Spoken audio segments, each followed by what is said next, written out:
안녕하세요. 책사입니다. 우리의 옛 이야기 시작하겠습니다. 옛날 어느 마을에 박생원이라는 선비가 살고 있었다. 글을 꽤 많이 읽어 학식이 있었으나 가문에 따르지 않아서 별수를 하지 못하였다. 할 줄 아는 일은 글을 읽는 것뿐이다 보니 집안 형편이 말이 아니었다.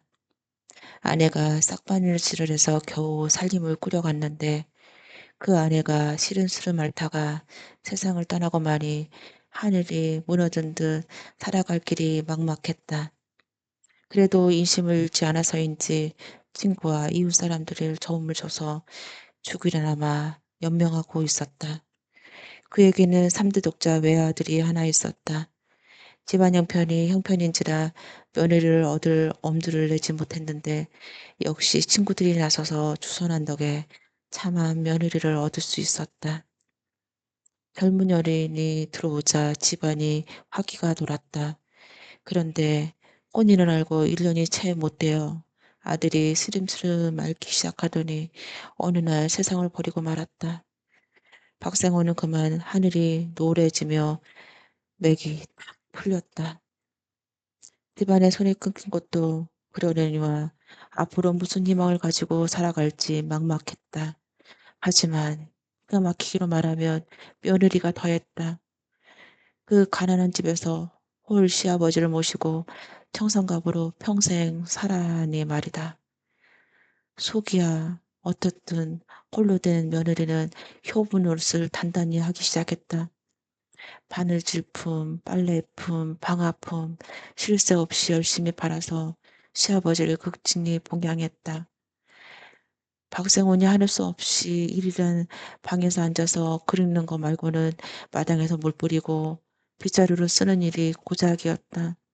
그렇게 3년을 지낸 어느 날이었다. 아버님, 드릴 말씀 있습니다. 며느리가 말을 꺼내는데 말투가 영 심상치 않았다. 그래, 무슨 얘긴지 말해봐라. 아버님, 우리 이 동네를 떠났으면 합니다. 이 동네를? 어디로? 평생 이렇게 살 수는 없지 않습니까? 빨리 살 길을 찾아봐야지요. 며느리가 정색을 하고서 이렇게 청하니 시아버지는 그 말을 따를 수밖에 없었다. 결국 두 사람은 집안 살림을 정리해서 길을 떠나게 되었다. 워낙 가난한 살림인지라 짐이라곤 딸랑 복둥이가 2개뿐이었다. 마을을 떠나 험준한 고개 꼭대기에 이르러 잠깐 숨을 쉬고 있는데 며느리가 말을 했다. 아버님, 제 말씀 좀 들어보세요. 사회 머리를 풀게 해주세요. 시아버지와 며느리 단둘이 길을 다니면 사람들이 이상하게 여길 테니 부녀가 함께 다니는 곳으로 꾸미는 게 낫지 않겠습니까? 그것도 그렇구나. 며느리는 쪽지머리를 풀어서 따내렸다. 아직 젊은 여인인지라 누가 봐도 영락없는 처녀였다. 두 사람은 다시 길을 떠났다. 고개를 여러 개를 넘고 강을 건너 여러 날 만에 낯선 고을에 들어선 두 사람은 어느 번화한 객주집을 찾아들었다. 한양으로 과거를 보러 가는 선비들이 의뢰 묵어 가는 집이었다. 보세요. 여기 묵을 방이 있습니까? 어쩌나 과거 보러 간 손님들이 워낙 많아서 방이 없구먼. 실망한 며느리가 돌아서서 나오려는데 주인이 등 뒤에 대고 말을 했다. 이봐 처녀, 골방이 하나 남은 게 있는데 거기라도 묵으려나? 그러지요. 골방에 짐을 풀고 시아버지를 모셔놓고는 며느리는 주인 댁 이하라는 부엌으로 향하더니 시키지도 않았는데 팔을 걷어붙이고 일을 돕기 시작했다. 물을 깃고 불 떼고 상 차리고 설거지까지 일솜씨가 얼마나 빠르고 깔끔한지 혼자서 두목을 하고도 남았다. 그러지 않아도 한참 일손이 딸리던 참에 뜻하지 않게 재료도 된 일꾼이 나타나자 주인 댁은 입이 한 방만큼 벌어졌다. 아이고 처녀가 어쩜 이렇게 일솜씨가 큰마당? 그러면서 며느리더러 말했다. 골방이 좁아서 둘이 자기 힘들 테니 나랑 함께 자세나. 그래서 한 방에 들었는데 며느리가 이번에는 이목의 바느질거리를 그냥 지나치지 않았다. 바늘을 찾아 들고서 바느질을 시작하는 3년 동안 바느질로 살림을 꾸려온 터라 그 솜씨가 또 보통이 넘었다. 그 모습을 보는 주인 댁의 입에 저절로 칭찬이 흘러나왔다. 세상에, 이런 처녀가 다 있네 그려. 밥 짓고 바느질하는 일만이 아니었다. 방아 찧는 일, 빨래하는 일까지 세상에 못하는 일이 없었다. 그 여인이 손을 한번 대자 일주일 묵었던 빨랫감이 깨끗이 해결되었다. 일이 이쯤 되자 객주집 주인이 안달나서 여자를 붙잡기 시작했다. "처녀 보아하니 따로 갈 곳이 없는 듯한데 이 집에서 나랑 함께 살면 안 될까? 내가 좋은 방 하나 치워서 어린 수를 묵게 해 줄게." 여자가 고개를 끄덕이자 주인 댁은 입이 다시 한방만하게 해졌다. 박생원과 며느리가 그 집에서 묵은 지 보름이 지나고 한 달이 지나자 군동의 두 사람에 대한 소문이 파다하게 퍼졌다. 어디서 온 처녀인지 모르지만 세상에 어디에도 그런 처녀는 다시 찾을 수 없는 것이라고들 했다. 그 부친이 그립는 붐이 보통이 아니니 꽤나 채통 있는 집안에 분명하다고들 했다. 이렇게 공론이 돌자 곧바로 혼담이 들어오기 시작했다. 처녀, 내 말 좀 들어봐. 좋은 수가 생겼어. 저 건너 대갓집 종손 아들이 있는데 젊은 나이에 상처를 해서 혼처를 구하는데 처녀가 마음에 있다는 게야. 후처라는 것 빼고는 하나도 빠질 게 없는 자리야. 정말 좋은 기회니까 놓치지 마라. 아이, 저는 생각 없습니다. 이렇게 자꾸만 사양하니 매파가 보낸 쪽은 자꾸 몸이 달아 3번, 4번 사람을 보내 간청했다. 제가 가면 저희 부친은 어찌하시고요. 그러자 매파는 옳다구나 박채곤을 찾아갔다.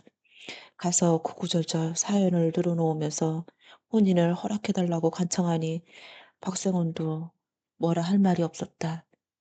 며느리가 그동안 고생한 것도 고마운 게 여겨야 할 처지였다.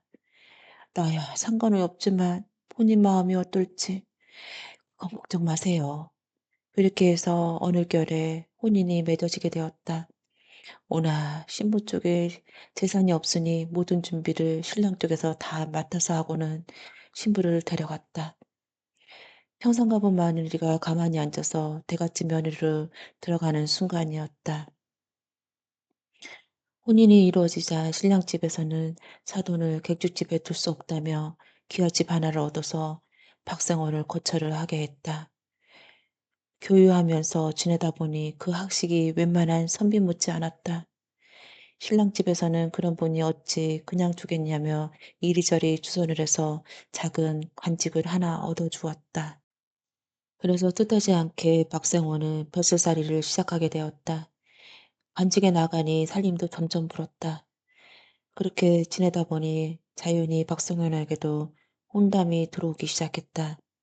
매파가 뻔질나게 드나든 끝에 이웃마을 가난한 양반의 관연한 딸이 박생원의 후처로 들어오게 됐다. 젊은 새철을 맞이한 박생원은 이후 아들, 딸 낳고서 유복하게 잘 살다가 세상을 떠났다고 한다. 죽을 때까지 며느리는 치아버지 행세를 했음은 물론이었다. 대갓집에 안주인으로 들어간 박생원의 며느리는 집안 대소사를 훌륭히 챙기고 자식들을 낳아 잘 길러서 한 명도 빠짐없이 높은 벼슬로 내보냈다고 한다. 내 인연, 내 복으로 먹고 산다고? 알았다. 어디 내가 얼마나 잘 사는지 보자. 그날은 마침 장이 서는 날이었다. 부자는 막내딸을 이끌고 가서 장으로 나갔다. 장판을 두루 살펴보다가 한구석에서 산중에 사는 쑥구이 총각이 숯을 팔고 있는 것을 보고는 그리로 딸을 끌고 가서 더벅머리 수총각에다 딸을 덜컥 내맡겨 버렸다. 아, 이제 내 짝이다. 어디 얼마나 잘 사는지 한번 살아보라라.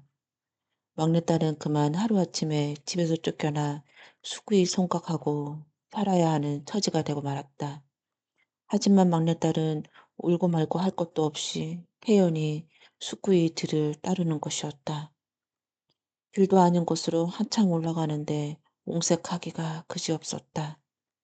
사는 집이라는 게 비바람만 가린 조그만 옥막집인데다 곱게 누우면 발이 집 밖으로 나갈 지경이었다. 그 오두막에서 허리를 다 꼬부라진 노파가 아들을 기다리며 아궁이에 불을 때 밥을 하고 있었다. 막내딸은 기가 탁 막혔지만 이제 와서 어쩔 수도 없는 노릇이었다. 어머니, 제가 할게요. 그러자 허리 꼬부라진 노파가 고개를 떨면서 말했다. 아이고, 고은색 씨가 어떻게 밥을 하나? 걱정 마세요.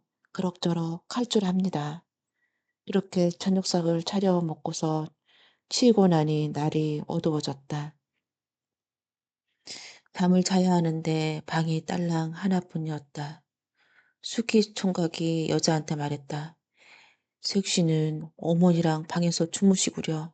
난 부엌에서 자렵니다. 그게 무슨 말씀이세요? 주인이 방에서 자야지요.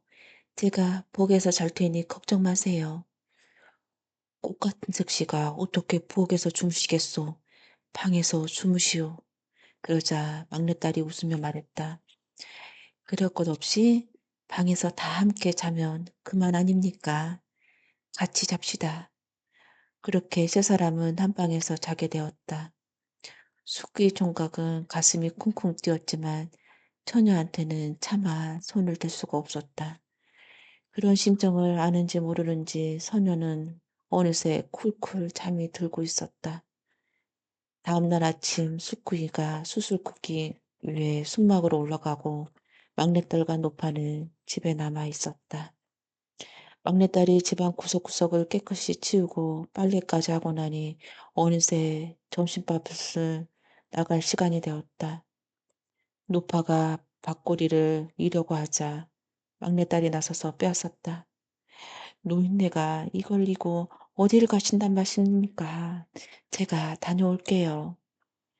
막내딸은 숨막을 잃어 밥꼬리를 내려놓고서 숯가마를 가만히 살펴보았다. 가마궁의 양쪽으로 기둥을 세우고 이맛돌을 올려놓았는데 가만히 보니 뭐가 좀 이상했다. 그림에 덮여 검은수만 속으로 누런빛이 우러나오는 것이었다. 이상하게 여겨서 그 그을음을 긁어내고서 보니 그 이맛돌이 황금이 분명했다. 에이 참, 눈앞에 황금을 못 알아보고서 초고생을 하다니.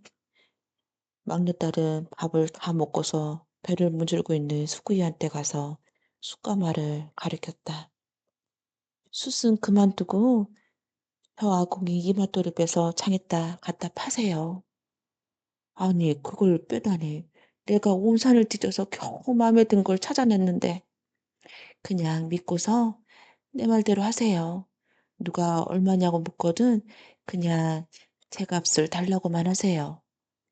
수구이는 예쁜 새신말을 거스르지 못하고 그 이마술을 빼서 지게에 짊어지고 방으로 나갔다. 장에다 돌을 내려놓고 한참을 앉아 있었지만 아무도 값을 물어보는 사람이 없었다. 허긴 쑥구이가 아니고서야 누가 이런 돌멩이를 사간다. 그럭저럭 때가 늦어서 쑥구이가 돌을 치우려고 하는데 어떤 노인이 다가와서 물었다. 여보게, 그 물건 팔 건가?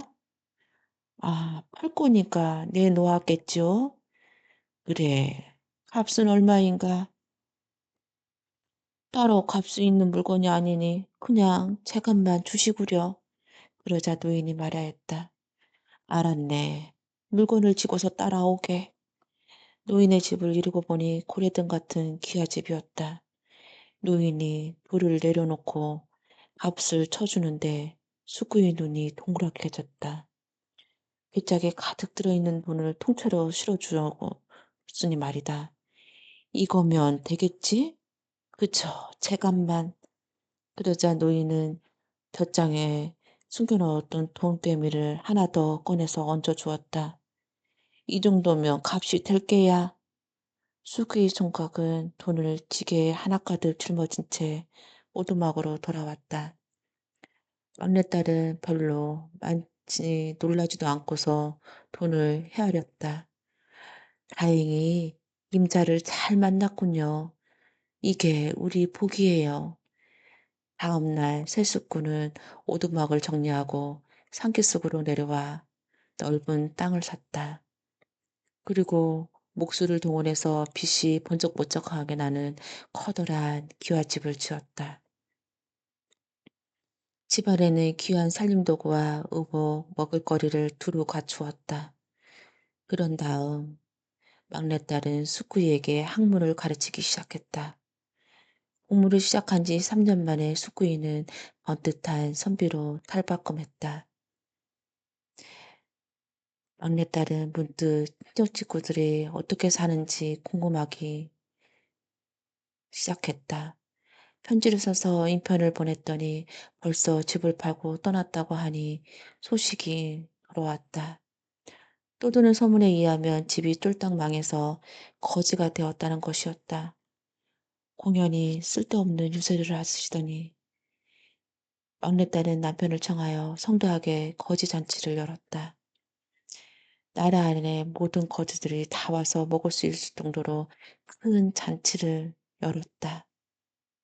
막내딸이 이제나 저제나 기다리는데 아니나 다를까 일일째 되는 날 친정아버지와 어머니가 거지 중에서도 산거지 차림으로 잔치에 찾아들었다. 거지들이 여러 줄로 줄을 서서 밥상을 기다리는데 하필이면 두 사람 앞에서 음식이 뚝 끊겼다. 다시 다른 줄에 가서 서니 이번에도 그 앞에서 음식이 뚝 끊겼다. 그러기를 세 번이나 하자 두 사람은 그만 바닥에 바닥 앉아 울고 말았다. 아이고, 우리는 얻어먹을 복도 없으니 이게 웬일인고. 그러자 막내딸이 나와서 울고 있는 두 사람의 소매를 이끌었다. 우리가 사람들을 빠짐없이 대접하는 터인데 이게 웬 울음이란 말이오. 특별히 한 상을 차려줄 테니 안에 들어가시지요. 방 안에는 특별히 차린 진수성찬이 놓여 있었다. 두 사람은 음식을 보자 며칠 굶은 사람처럼 허겁지겁 집어먹기 시작했다.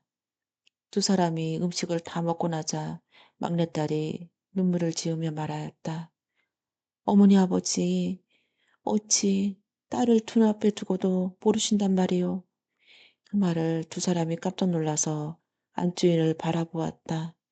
살펴보니 정말로 옛날에 버리다시피 해 쑥구인한테 내맡겼던 막내딸이 눈앞에 앉아 있었다. 도대체 어쩌다가 이 지경이 되셨단 말씀입니까? 그러자 두 사람은 딸의 손을 잡은 채 말을 못하고 주르르 눈물을 흘리기 시작했다.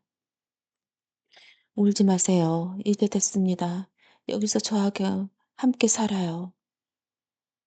막내딸은 두 사람을 이끌고 나와 여기저기 집안 구경을 시켜주었다. 대문간에 이르자 막내딸이 말하였다. 이 소리 한번 들어보셔요. 막내딸이 대문을 슬쩍 밀었다 닫았다. 그랬더니 그 문에서 내복 하는 소리가 나는 것이었다. 다시 문을 빠르게 열었다 닫았다 하니 내복 내복 내복 내복 아버지와 어머니가 그만 감탄해서 너토름 숨을 웃고 말았다. 그래 복이로구나 내 복이야. 그 후 막내딸은 시어머니와 친정부모를 함께 모시고 두 언니 살림까지 돌보며 아들 딸 낳고 오래오래 잘 살았다고 합니다. 이에 깜짝 놀란 닭집 주인이 크게 당황하며 사냥하는 맹줄 모르고 우리 집 닭을 잡아먹게 그만 하고 변명을 했다. 매가 닭을 잡아먹었으면 닭값을 물어주면 될 것인데 일서 길들인 매를 죽이면 어떡해. 어서 물어내시오. 사냥꾼은 닭집 주인을 윽박질렀다. 하지만 알을 받아서 팔아 근근히 살아가는 닭집 주인에겐 그만한 돈이 있을 리가 없었다. 주인이 맷값을 물어주지 못하자 사냥꾼은 그의 멱살을 움켜쥐고 관가로 갔다. 볼 오님은 잡혀온 닭집 주인을 보니 가난한 사람인 것을 금방 알 수 있었다. 오님은 이런저런 생각 끝에 좋은 꾀를 생각해냈다. 오님은 매의 주인인 사냥꾼에게 물었다. 내가 사냥할 때 부리는 매는 무엇을 잡는 새냐?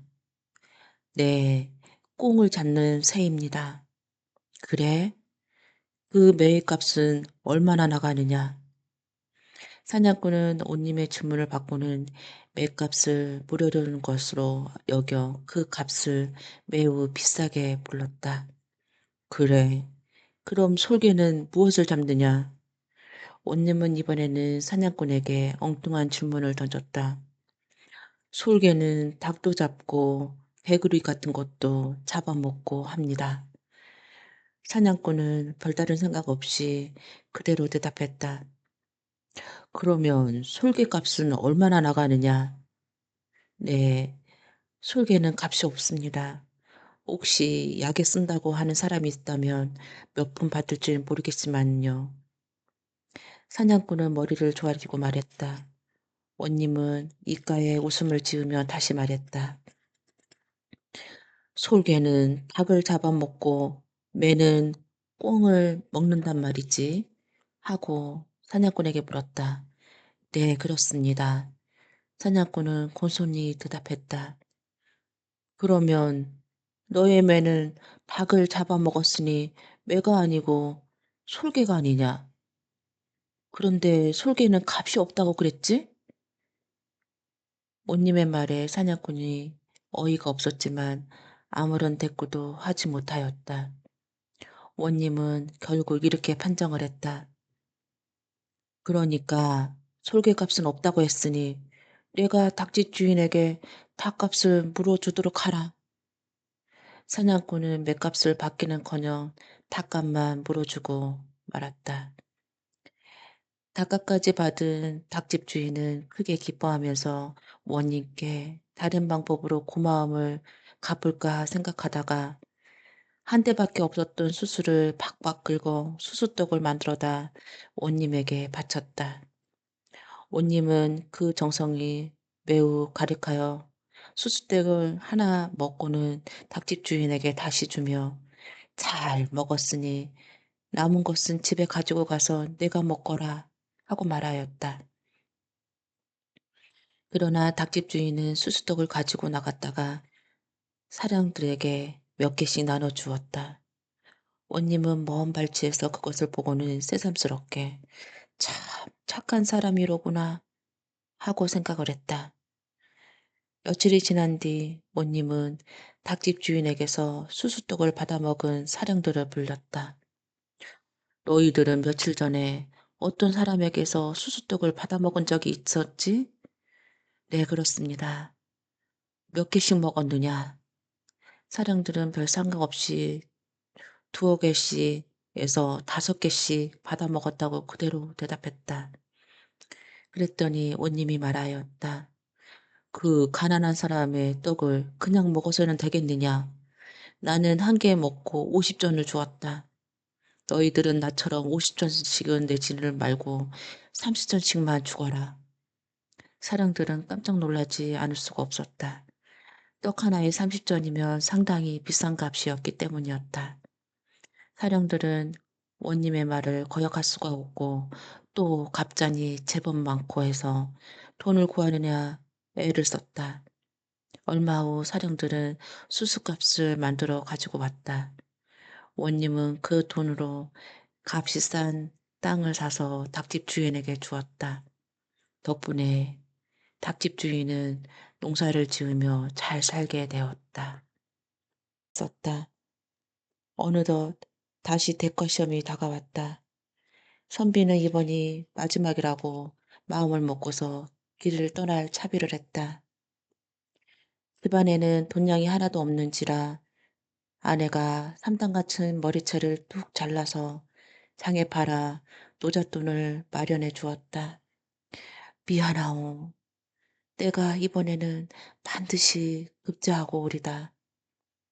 부디 잘 다녀오세요. 선비는 마음을 단단히 다잡으며 한양을 향해 길을 떠났다. 이번에는 다시 과거시험에 떨어지면 아예 살아서 돌아오지 않겠다고 마음을 먹었다. 선비는 수많은 다른 응시자와 함께 과거장에 들어갔다. 하지만 문제를 받아든 순간 갑자기 눈앞이 어지러지해지며 아무 생각도 나지 않았다. 겨우 정신을 수습해서 답을 써내기는 했지만 평소에 가지고 있는 실력에 반도 발휘하지 못하고 말았다.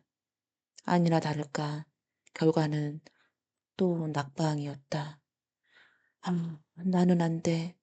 이제 무슨 날으로 안으를 벗고 선비는 날이 저물자 조용히 남산을 향해서 걸어가기 시작했다. 산기슭에 다다른 선비는 소나무에 끈을 매달아 놓고는 길게 탄식을 했다. 내가 여기서 이렇게 죽고 마는구나. 그때였다. 선비가 막 끈에다 목을 매달려고 하는 순간 갑자기 누가 달려와서 그를 확 붙잡았다. 그리고 그 뒤로 어떤 점잖은 양반이 다가왔다. 지금 이게 뭐 하시는 짓이오? 그냥 놔두십시오. 그러지 말고 왜 이러는지 사연이나 좀 말해보구려. 양반이 그렇게 묻자 선비는 눈물을 글썽이며 자신의 기막힌 사연을 털어놓았다. 그러니 내가 어찌 아내를 볼 수 있단 말입니까? 여기서 깨끗이 죽느니만 못합니다. 그러자 묵묵히 듣고 있던 양반이 이상한 말을 꺼내는 것이었다.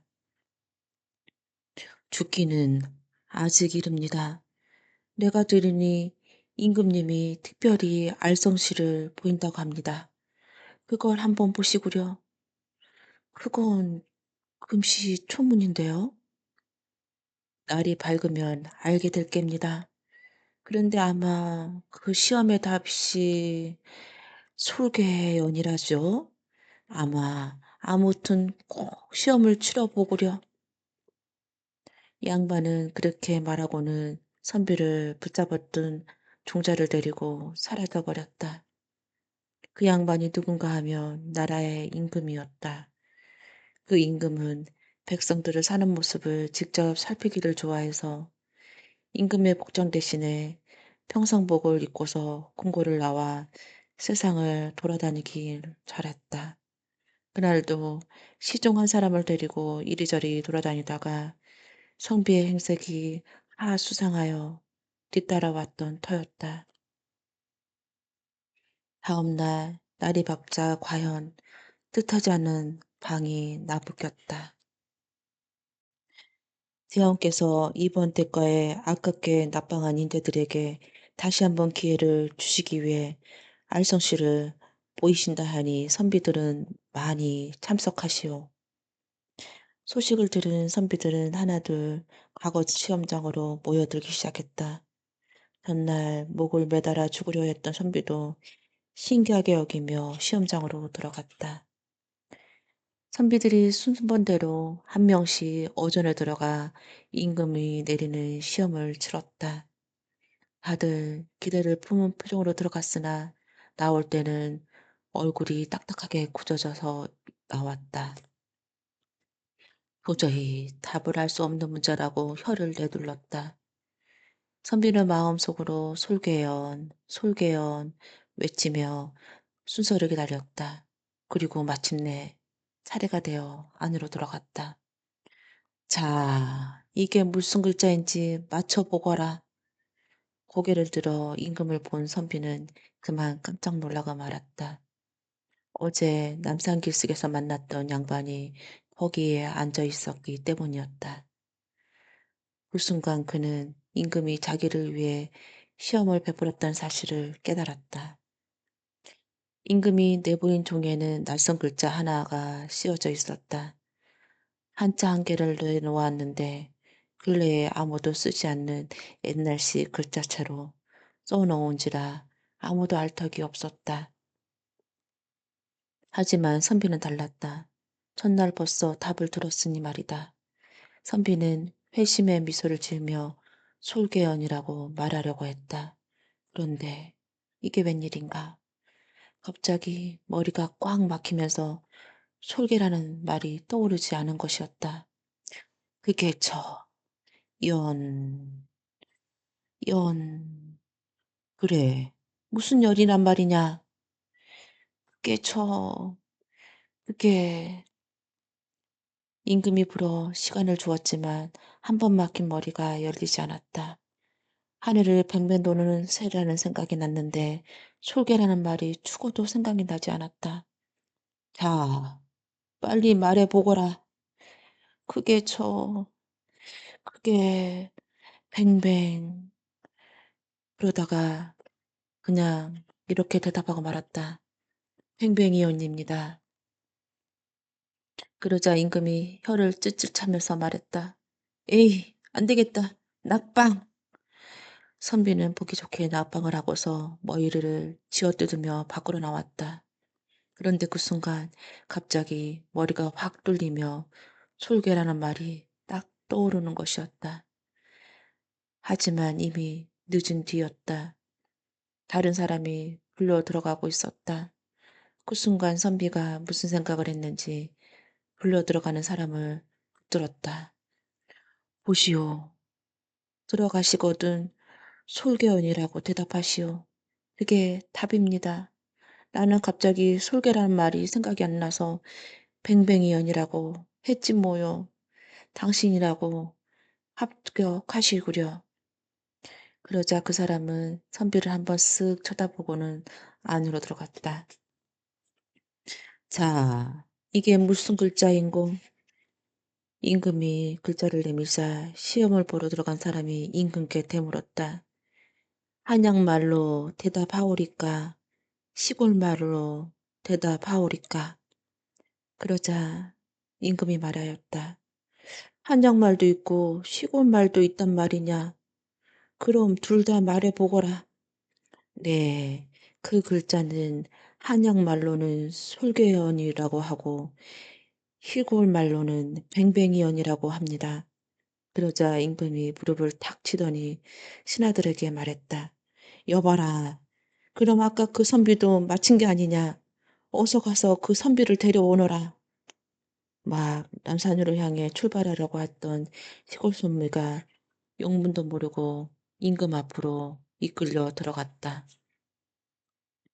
이번 시험에는 그대들이 둘이 공동으로 급제하였다.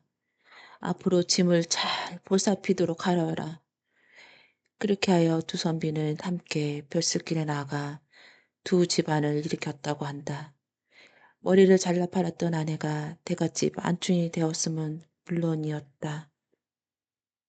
건져주고 물살을 헤쳐 강 밖으로 나가려는데 큰 구렁이 한 마리가 떠내려오고 있었다. 당시 할아버지는 징그럽다는 생각도 안 잊은 채 구렁이를 불쌍하게 생각하며 건져 올렸다. 또 이번에는 어린이가 통나무를 타고 떠내려오고 있었다. 있는 힘을 다해 구출해냈다. 어린아이를 구해가지고 강가로 나왔을 때에는 사방이 깜깜해 밤이 되었다. 장씨 할아버지는 배를 강가에 메어놓고 노루와 구렁이는 그대로 놓아주고 어린아이는 날도 어둡고 해서 집으로 데리고 왔다. 통나무를 타고 떠내려오던 아이의 이름은 병진이라고 하는데 이번 홍수에 부모도 형제도 모두 물에 떠내려가 죽어 의지할 곳이 없게 된 불쌍한 아이였다. 당시 할아버지에게는 마침 자식도 없었으므로 그 아이를 아들로 삼고자 했다. 얘야, 너는 이제 나보고 아버지 하고 불러라. 좀 늙긴 했지만 내가 너를 너의 부모 못지않게 해줄 테이니. 고맙습니다, 할아버지. 아니, 아버님. 이렇게 하여 오갈 데 없는 병진이를 아들로 삼아 키웠다. 그러던 어느 날 장씨 할아버지가 배에서 내려 퍼덕거리는 고기를 그물에 담아 가지고 집으로 갈 때였다. 웬 노루가 할아버지 발길을 가로막으며 그물을 입으로 잡아당기는 것이었다. 이놈의 노루, 별꼴을 다 보겠네. 장씨 할아버지는 처음엔 귀찮게 생각했지만 자꾸 그물을 잡아 끄는 바람에 노루를 따라갔다. 따라가면서 그 노루를 자세히 보니 홍수 때 할아버지가 구해준 바로 그 노루였다. 노루는 힐끔힐끔 뒤를 돌아보며 앞장서서 산으로 올라갔다. 노루는 소나무숲 사이를 지나 얼만큼 가더니 앞발로 땅을 파기 시작했다. 흥을 파헤치다가는 할아버지 얼굴을 쳐다보고 파다가는 할아버지 얼굴을 또 물끄러미 쳐다보곤 했다. 오라, 나보고 파보라는 모양이로구나. 장씨 할아버지는 솔가지를 꺾어다가 노루가 파던 곳을 팠다. 한참을 파다 보니 그 속에서 항아리 하나가 나왔는데 뚜껑을 열어보니 그 속에는 눈이 부시는 금은 보물이 가득 들어 있었다. 장씨 할아버지는 깜짝 놀랐다. 그러나 이것은 하늘이 주신 것이라 생각하고 노루에게 고맙다 고개를 끄덕이고는 항아리를 가지고 집으로 왔다. 고기를 아까 근근히 살아오던 장씨 할아버지는 그 후로 남부럽지 않게 잘 살게 되었다. 그러나 세월이 흘러감에 따라 장씨 할아버지에게는 큰 걱정거리 하나가 생겼다.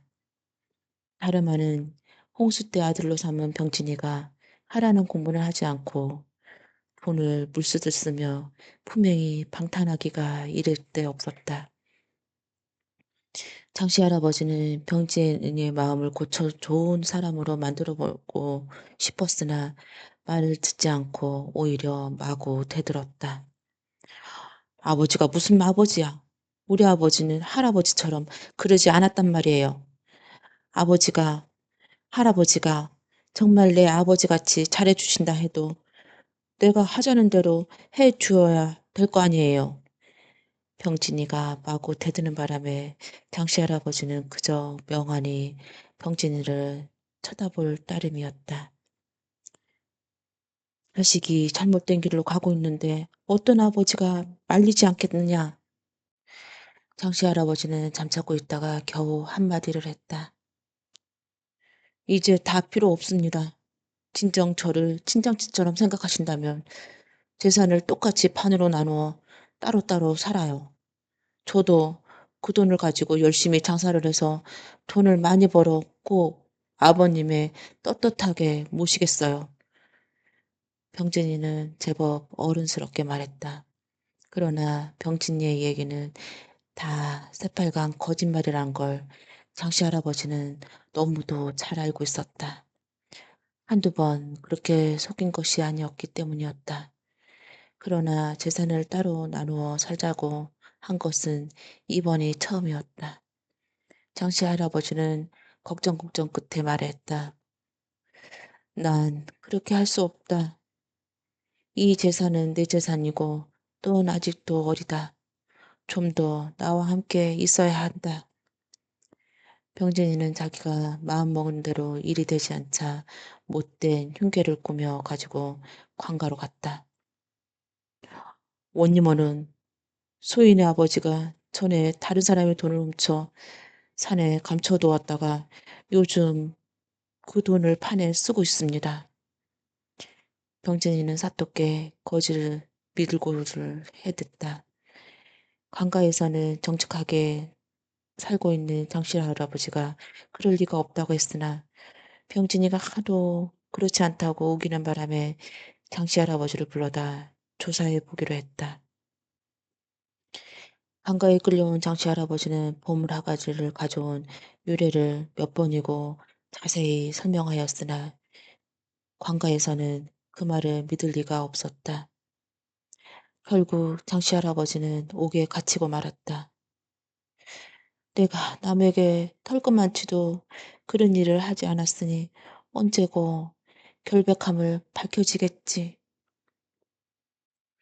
장씨 할아버지가 옥에 갇혀 이때나 누명이 벗겨질까, 저때나 누명이 벗겨질까 하고 가슴을 태우고 지내던 어느 날 구렁이 한 마리가 옥으로 들어왔다.